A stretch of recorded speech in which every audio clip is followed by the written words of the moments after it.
Coming over here with that, cause I was just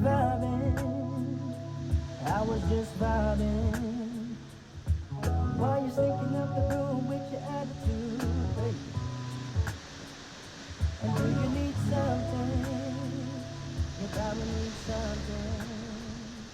I see you looking I think, right, but there comes a question of like, everything happens for a reason, but yet we also have free will and choice. There are two competing thoughts there. They don't necessarily fit very well together. Because everything happened for a perfect reason, then we don't get to choose anything. Things just happen, right? But I think there is a perfect middle ground there. There is like this flux understanding that we just can't really understand, where everything happens perfectly along our path, but we get to choose how those things impact us and how quickly or not we ascend or whatever. So I think there is a question of pace, but that is for each like personality, complex, and soul to decide for themselves whatever pace I want to go at, right? Like, everyone drives a car differently. Their own car, like, they get to drive it. They get to say, I'm comfortable with this speed, or I'm not comfortable with this speed. This is my freaking car. This is my journey. I chose to come back at this time. Let me do my work.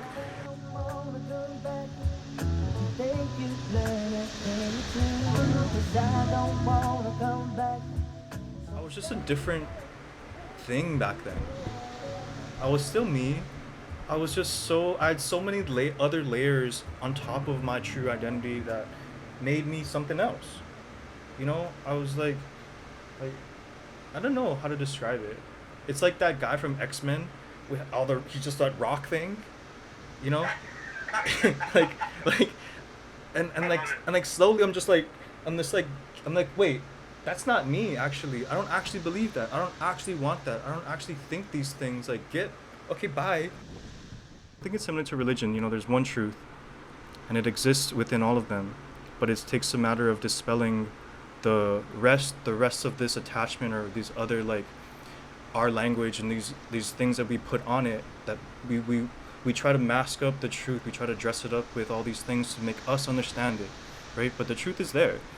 It's like, so like, shedding all that other shit is like similar to like also the self like development thing. It's like we all have the same truth, right? There is the truth in healing, and there's one truth, and so health for me is like getting back to that and viewing it as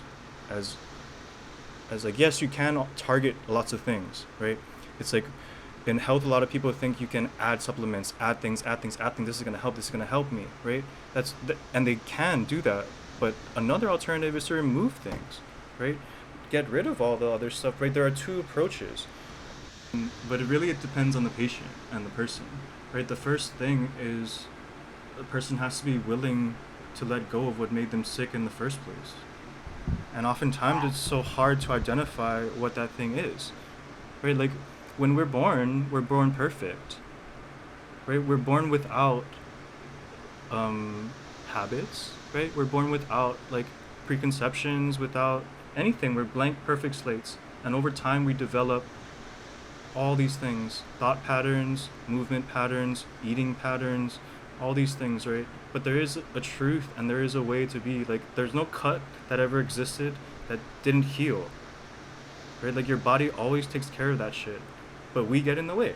You know, we don't understand that. We have this disconnect with our own selves, right? And a really easy example of that is through the diet. I think that's like a Ferris wheel. Yeah, like you're starting to see more and more of it. You're like, No, oh, for real. how big this area is. For real. And it's a really good analogy too, because like this concept of like tethers, right? And like rising above and rising into perspective and awareness. But like there are so many tethers both that we instill on ourselves and that other people have on us, that just like generationally, you know what I mean? There's so many things, but really the choice is, it's like we have to physically, mentally, spiritually do that ourselves. We have to do the work to cut the tethers, or else, you know, we're stuck. We don't go anywhere. What you consume, what you ingest, what you allow is so much more than that. And the physical is just one aspect. But it's like, it's easy, I guess, for people to get that, you know, food as a resource. But like also like intentions are a resource. Like what you watch on TV, what kind of music you listen to, like what kind of, how much sun you get, like all that is also tied into what you consume. And like I think music is super important to me too, so music will be a big part of my therapy as well. Tonal sounds, singing bowls, even just good music is going to be really important. And I think that's another way where I want people to like drop shit, like stop listening to low vibrational bad music. You know, you wonder why you feel like shit when you listen to shitty trap music, or you wonder why you can't maintain a girlfriend because you think women are this, because you don't even realize how much those concepts are not even yours. And there are times where toxic masculinity rubs off in ways that is not from me, right? There are a lot of ways where my toxic masculinity comes out from myself, of course, but a lot of it has been transplanted by others, right? Men are just imitators. We're all just imitators.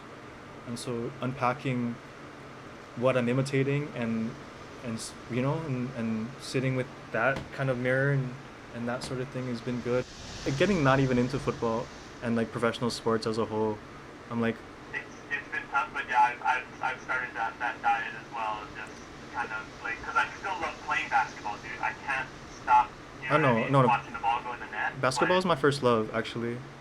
Like, I've realized that it's been a huge part of my life, because I spent a lot of my time alone when I was younger, just playing basketball by myself, and so it's like that's something I'll never let go of. But I'm detaching also from this like idol worship, you know, and this need to want to play fantasy and like gambling and just like this like it's been something that has been part of my identity that I'm like, I don't want that anymore, and I don't even like that part of myself. Actually, it's like draining energy wise, and I think like I can just see that now, so I can watch it and still enjoy it and give it attention. But like if my fantasy team does shitty now, I don't care. It doesn't bother me anymore. Or if like I'm an OKC Thunder fan, like I have a stadium seat. Yeah. Yeah. Oh no way! Oh my god! Yeah, my good friend got this for me. But like if they lose, like I don't care. Like it's just like I have such a healthy thing now where I realize that there are so many distractions, there's so many tethers that we instill in ourselves that people put that we just don't even realize. And just have so much awareness now about my choices and what I consume and what I allow to like affect me on an emotional level, right? I have so much reign over my domain. Oh man. Yeah, and you talk about the same point, like really the issue is so much deeper than the surface, right? In these families, in a person's body, like the issue, truly the issue, even your point of like the person stopping the 30 days of walking because their feet hurt, the issue isn't with the walking, the issue is with their will, right? And so like that's truly the core of healing and the core of teaching is you have to ignite something so much deeper. You have to ignite it, and you have to ignite it within them, and they have to carry the torch themselves. That's the point of like that this concept that's backwards and it's prevalent everywhere. This go to the doctor, get some medicine, and release responsibility upon yourself. You surrender your own responsibility to this other person that's going to help you and heal you, right? You come to a teacher to learn. You come to a doctor to be helped and to be healed. Like that's not what I want. What I truly want is I want to enable other people to go and heal themselves and heal everyone around you. Like my ideal practice would be seeing people and they don't come back, at least for healing. Come back and we can do other stuff. But like I create other people who create other things, right? And that's what teachers do. That's what it's like being a torch in a way, and but they have to carry it themselves. And I don't want to sustain other people. That's not healing. That's that's creating dependence and addictions. And people are addicted to like surrendering responsibility like away from themselves. And I understand this concept really well because I, for one, felt this in wanting to have a family and wanting to have a partner, a true one, and wanting to surrender my own responsibilities and giving it to my child, right? It's like once I have a child, my life now matters less because now my child is the most important thing in my life. And I'll live for my kid. I don't have to live for myself, right? I can make all my decisions now through the basis of like, what does my kid want? Right? You surrender responsibility and control because it feels good.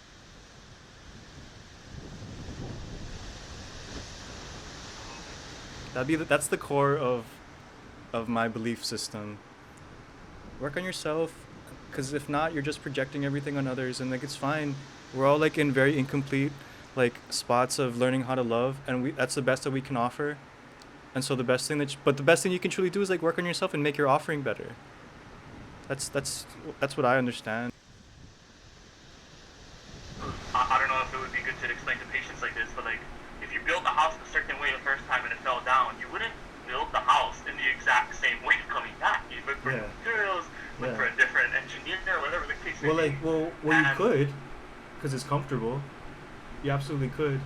I think people do that all the time, but like you probably shouldn't. Wow, you know what? I hadn't thought of it like that. It like depends on the person's goals. It depends on truly what they want, how willing they are to like. Do they even want a better house? Maybe they want the exact fucking same house. Some people want that, you know. A larger group of humans. No, just each human as a person is just a houseplant that just needs all these very particular things, and like you know, you gotta prune it. You gotta dictate your own growth. You gotta, you have to like, but like if you're not doing well, like what's the issue? Is it like there's so many, right? You're just probably not in the sun. You know, it's like that's really the issue. You can pour a bunch of fertilizer, but if you're in the fucking closet, like it's like there's so many things. Everybody, especially now, because we're literally physically now just stuck in this sort of, pigeonholed.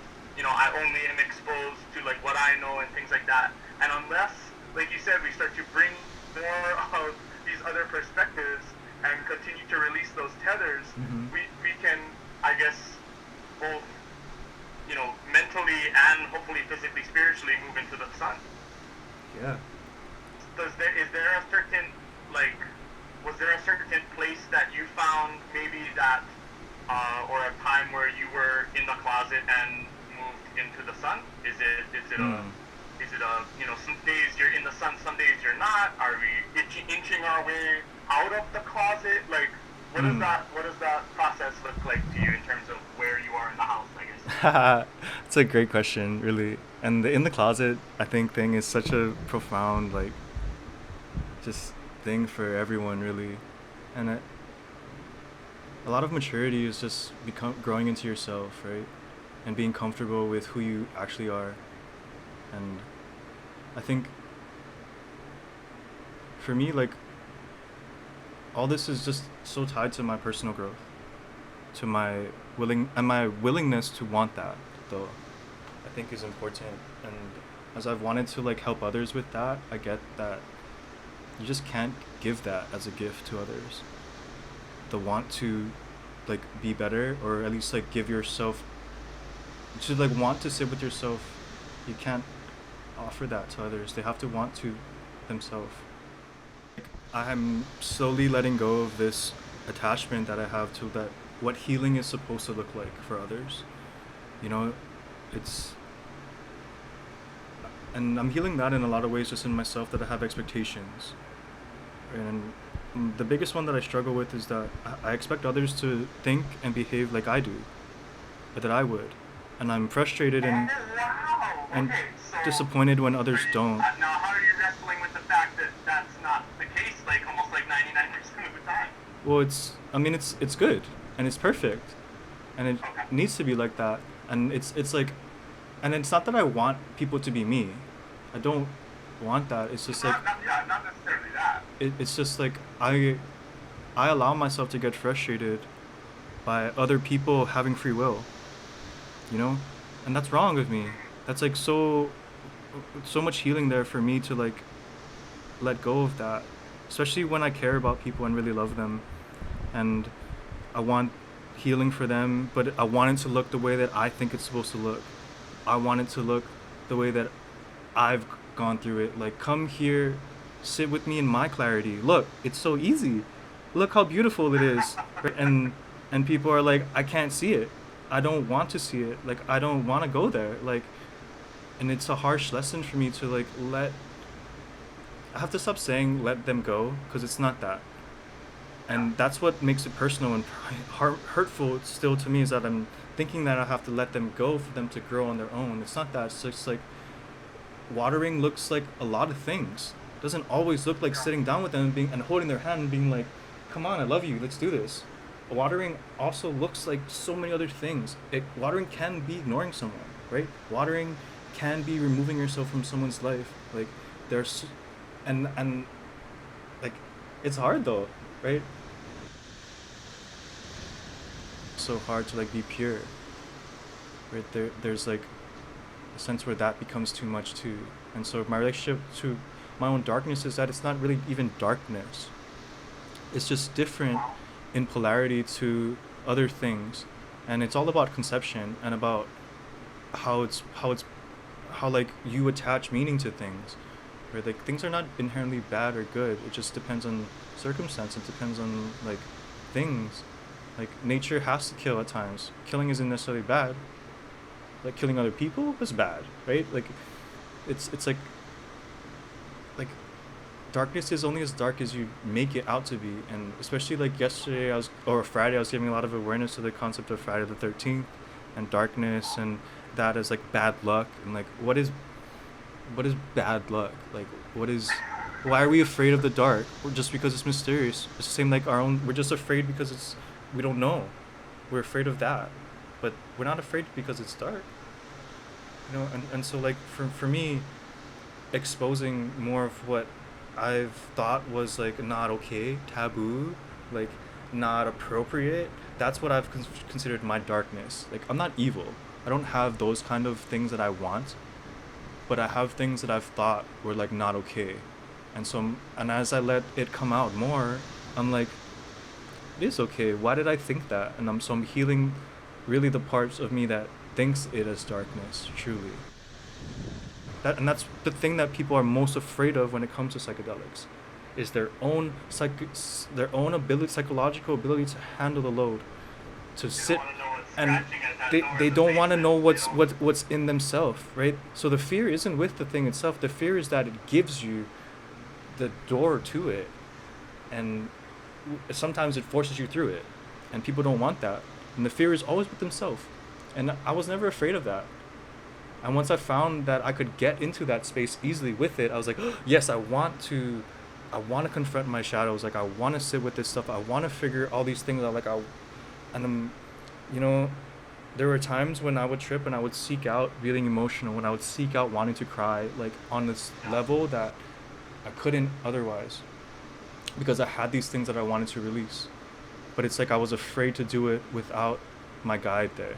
I was almost, right? But I'm not like I don't have that like fear anymore, because I'm realizing this attachment to fear is like, in a way, one form of survival, but I'm no longer choosing to claim fear anymore. Claiming fear just claims more fear. And so to be afraid in any aspect, afraid in any aspect truly is to just expound and exponentiate whatever thing you're in. And the basis of fear comes from this root chakra of survival, which has a good importance, but nowadays our fear is illogical. And so there's a huge disconnect into where our nervous system, where our emotional bodies understand our reality, and where truly there's danger. You know, biggest fear is like public speaking, not a tiger, not malnutrition. It's public speaking and bullshit like that, you know? And so we are navigating these different things, and like our antennas over time have grown shorter and different. Like, whatever, like we are now this. And so it takes longer for us to unpack all the layers and get back to the truth. My conceptualization of love is so, like, it's so expansive now. it will never be unconditional. I'm not capable of that. I don't think we're truly capable of accomplishing that, but we can always strive to get there. You can like always see it. You can like only visit. It's just like psychedelics. You can only sit there for moments, but you have to bring your awareness into the moment, and then you're gone. So unconditional love is the same way. You can sit with it in moments, but after that, you got to come back into 3D, and you're like, oh shit, like I'm hungry. Like there's shit you got to deal with. I'm really excited, man. I appreciate you, opening up about, this part of your journey and stuff, and I can't thank you enough for allowing me to share mine. So this has been super, super awesome. Yeah, man. Yeah, let's do this again. That sounds like a plan, dude. I'm gonna text you during the week. All right, shoots. Take care. Be safe. Peace.